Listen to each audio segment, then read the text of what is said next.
March 22, 1944. Dawn breaks cold and hesitant over Frankfurt am Main. The city stirs beneath a pewter sky, smoke already rising from the chimneys of the IG Farben chemical plants along the main river. In the pre-dawn darkness, factory workers trudge through cobblestone streets toward their shifts, their breath forming small clouds in the frigid air. The smell of coal smoke mingles with the faint sweetness of synthetic fuel production, that peculiar chemical scent that has become Frankfurt's industrial perfume. Somewhere in the distance, a tram bell clangs its morning rhythm. By nightfall, that bell will never ring again. The German soldiers stationed at the Flak towers surrounding Frankfurt's industrial district have grown accustomed to the routine.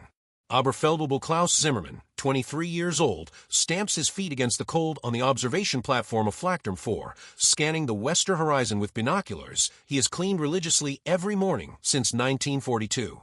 His war has become this, watching, waiting, occasionally firing at the scattered British night raids that have become more nuisance than nightmare. The Americans, he has been told repeatedly at briefings, lack the stomach for the kind of total aerial warfare that would truly threaten the Reich's industrial heart. They are sentimental, as officers say, too concerned with precision, too afraid of their own casualties. They will never risk the kind of daylight assault that could truly cripple German production. The sky for now belongs to Germany. But on this particular morning, Zimmermann notices something that makes him pause mid-scan.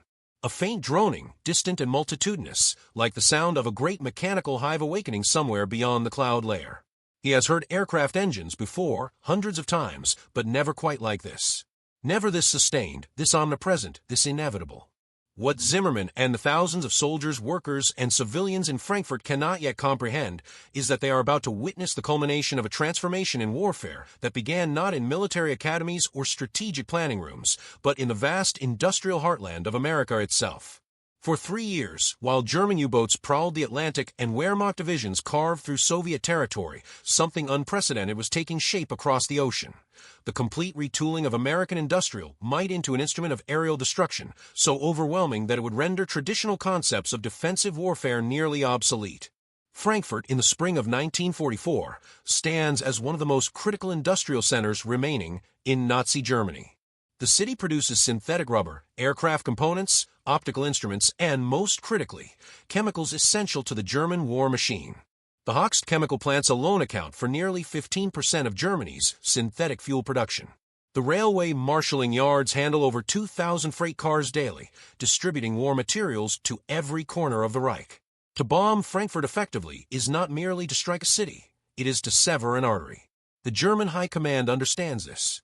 Since 1942, Frankfurt's defenses have been reinforced with methodical Prussian thoroughness. For massive Flak towers, concrete fortresses rising over 40 meters, each mounting 8 128mm anti-aircraft guns, form a defensive ring around the industrial district. Smaller Flak batteries dot the surrounding countryside like iron mushrooms. Searchlight battalions have been positioned to create overlapping cones of illumination that can turn night into day. Fighter squadrons have been stationed at nearby airfields, Bf-109s and Fw-190s ready to scramble at minutes' notice. Altogether, Frankfurt represents one of the most heavily defended targets in Europe, second only to Berlin itself. And yet, the fundamental assumption underlying all these preparations is that any attacking force will follow the established patterns of aerial warfare, relatively small formations of bombers, approaching at night or in poor weather, dropping their payloads with limited accuracy, suffering heavy casualties. This is what the Luftwaffe itself practiced during the Blitz. This is what the British have refined during their night campaigns. Aerial bombardment in the German military imagination of early 1944 remains an imprecise instrument, devastating to civilian morale perhaps, but ultimately insufficient to truly paralyze industrial production. They have not accounted for American abundance. By 7:34 a.m., the droning has grown loud enough that civilians on the streets stop and look upward. The cloud layer sits at roughly 4,000 meters, a gray ceiling that has hidden the sky since yesterday evening. But the sound, that impossible, thundering sound, continues to build as if the clouds themselves have become engines. Air raid sirens begin their wailing ascent. Workers abandon their stations. Mothers snatch children from schoolyards. The city begins its practiced evacuation dance, thousands of people flowing toward basement shelters and underground stations, moving with the grim efficiency of a population that has lived for 2 years beneath the bomber's moon. Zimmermann's hands tighten on his binoculars. His gun crew has already begun their loading sequence, the practiced movements of men who have performed this ritual 100 times. But something is wrong. The sound is not diminishing. It is not the sound of a formation passing overhead. It is building, swelling, becoming something that vibrates in the chest cavity. At 7:41 a.m., the first bombers break through the cloud layer. They do not appear as individual aircraft. They appear as a formation so vast that the human eye cannot immediately process its dimensions. B-17 flying fortresses, arranged in combat boxes of 18 aircraft each, stacked vertically in three-tier formations, extending backward into the clouds as far as the eye can see. Each box is separated from the next by precise intervals of altitude and distance, creating a three-dimensional architecture of aluminum and engines that fills the sky like a metallic constellation. The morning sun, breaking through gaps in the clouds, catches their wings and fuselages, creating flashes of light that seem almost ceremonial, a terrible beauty, a killing geometry. Zimmermann's first coherent thought, recorded later in his war diary: there are too many. This is not possible. What he is witnessing is the arrival of the 8th Air Force's 1st Bombardment Division, 347 B-17 bombers, each carrying approximately 6,000 pounds of high-explosive and incendiary bombs, escorted by 173 P-51 Mustang fighters. The formation has launched from bases across England, Bassingbourn, Fully, Molesworth, Ridgewell, assembling over the English Channel before turning southeast toward Germany. The planning for this single raid has involved over 10,000 personnel. The bomber crews alone number more than 3,000 men. The weight of ordnance they carry exceeds 2,000 tons. This is not strategic bombing as the Germans understand it. This is industrial warfare exported to the sky, American mass production converted into mass destruction with the same ruthless efficiency that Detroit applies to automobile manufacturing. The Flak towers open fire. The 128mm guns begin their rhythmic booming, each discharge creating a shockwave that rattles windows 3 kilometers away. Shells arc upward, their fuses set to detonate at specific altitudes, filling the sky with black flowers of explosive force. Zimmermann's own position adds its voice to the symphony, his 88mm gun cycling through its firing sequence with metronomic precision. The noise becomes comprehensive, a wall of sound that obliterates normal hearing, reducing human communication to hand signals and primal gestures. But the American formation does not break. This is what stuns Zimmermann and every other German defender who lives to remember this day: the sheer, impossible steadiness of the American approach. British bombers, when hit by flak, would scatter, weave, attempt evasive maneuvers. These bombers hold their positions as if welded into place. Aircraft are hit. Zimmermann sees one B-17's No. 3 engine erupt in flames, sees another trailing smoke from its tail section, but the damaged planes simply hold formation or, if too badly hurt, peel away in controlled descents while the formation closes ranks around the empty space, maintaining its geometric integrity. They have been trained to do this. Drilled endlessly in the vast training facilities of Texas and Arizona, where American instructors, many of whom have never seen combat, have nonetheless developed a doctrine of formation discipline so rigid, so absolute, that it overrides even the survival instinct. Each pilot knows that his survival depends not on individual maneuver, but on maintaining the formation's defensive firepower. Each bomber in that formation mounts 13.50 caliber machine guns. A combat box of 18 aircraft fields 234 machine guns, creating overlapping fields of fire that can shred attacking fighters. But only if the formation holds. Break formation and you become prey. Stay together and you become a fortress. This is American military thinking translated to the air, the conviction that overwhelming material superiority, properly organized, can simply absorb casualties and continue to function. It is the opposite of the German martial tradition, which emphasizes individual skill, tactical flexibility, aggressive maneuver. What Zimmermann is watching is not courage, exactly, though courage is certainly present. What he is watching is something more alien to the German military mind, the subordination of individual survival to systemic efficiency. The Luftwaffe fighters scramble from their airfields, Bf-109 Gustavs and Fw-190 Antons, climbing desperately toward the bomber stream. Zimmermann can see them rising like angry hornets, their engines screaming at emergency power. They reach the formation's altitude and begin their attack runs. Standard Luftwaffe doctrine calls for head-on attacks against the bomber formations, diving through the defensive fire, aiming for the vulnerable nose sections of the B-17s, then breaking away beneath the formation. But the P-51 Mustangs are waiting. The Mustang represents another dimension of American industrial abundance that the German defenders have not fully processed. Earlier in the war, American fighters lacked the range to escort bombers deep into German territory. Bombers flew unescorted, suffered catastrophic casualties, and the 8th Air Force teetered on the edge of operational irrelevance. Then American engineers, with characteristic brute force pragmatism, simply redesigned the P-51's fuel system, adding drop tanks, reconfiguring internal tankage, accepting increased weight in exchange for range. The result is a fighter that can fly from England to Frankfurt and still have fuel for sustained combat. It should not be possible. The aerodynamics alone suggest it should not be possible. But American manufacturing has made it possible, and now German fighters trying to reach the bombers must first survive gauntlets of Mustangs that refuse to run out of fuel. The dogfights that erupt above Frankfurt are brief and brutal. Zimmermann watches from his gun platform as contrails spiral and weave, as aircraft tumble from the sky trailing fire and smoke. He cannot tell which are German and which are American. At this distance, at this altitude, they're simply falling objects, each one containing a man or men who moments ago were alive and are now experiencing the transition between those states. But the formation continues. At 7:49 a.m., the lead bombers reach their initial point, the predetermined geographic landmark where they begin their bomb runs. The formation straightens, all evasive maneuvers ceasing entirely. For the next 6 minutes, the bombers will fly absolutely straight and level, maintaining precise altitude and airspeed, while the Norden bomb sights in each lead aircraft perform their calculations.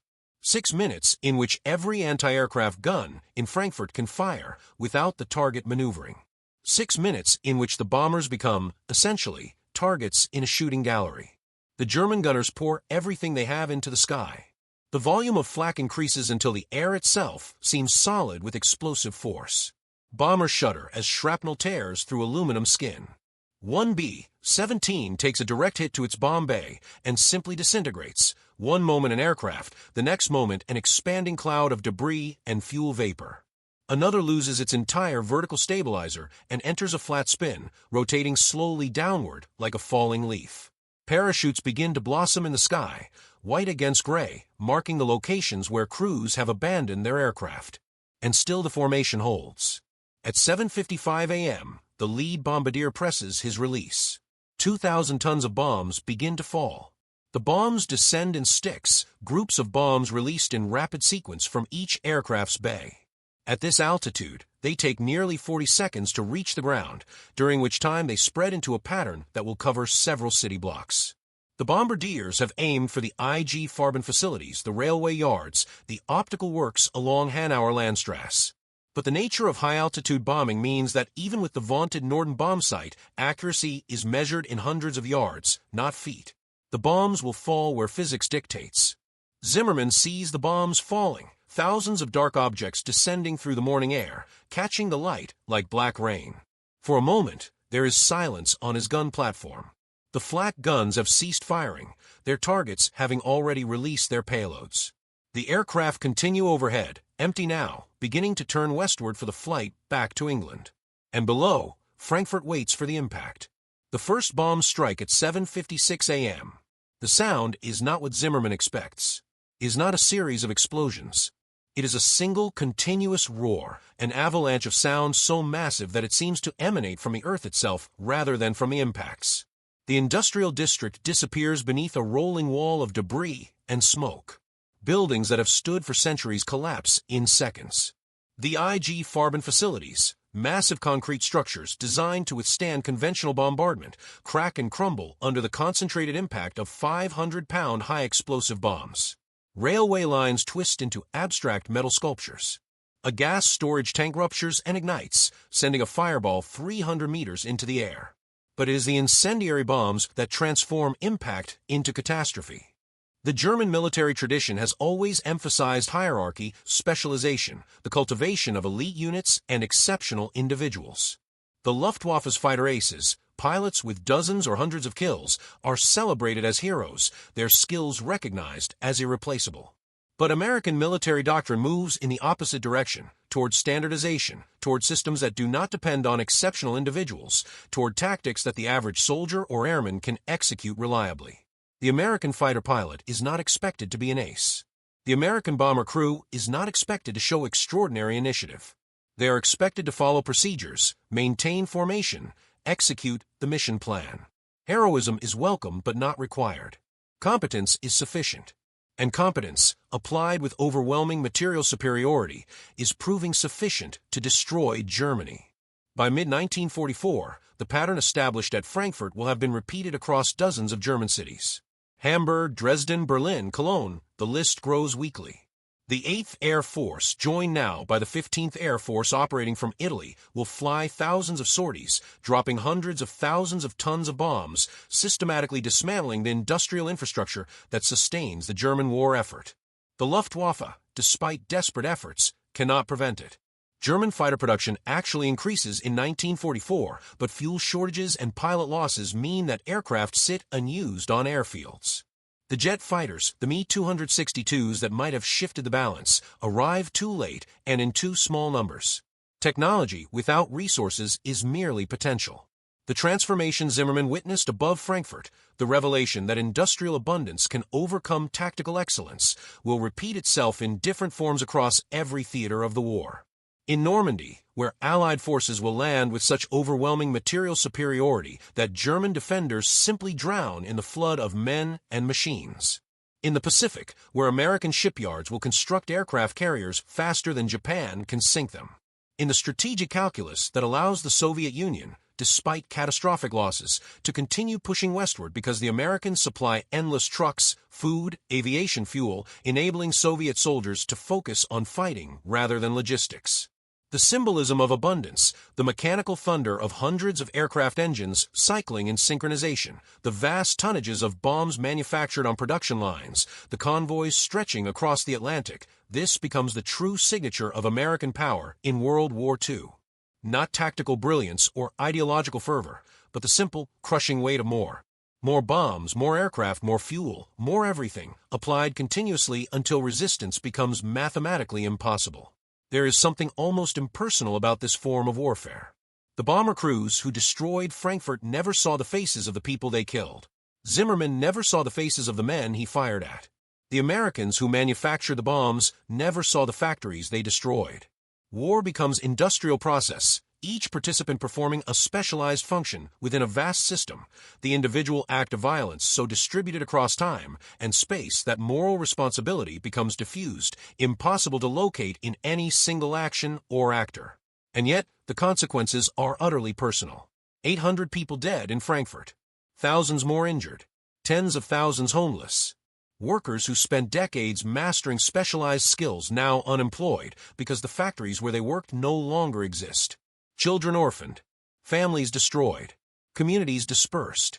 The bombs may be industrial products, but their impacts are measured in individual human suffering.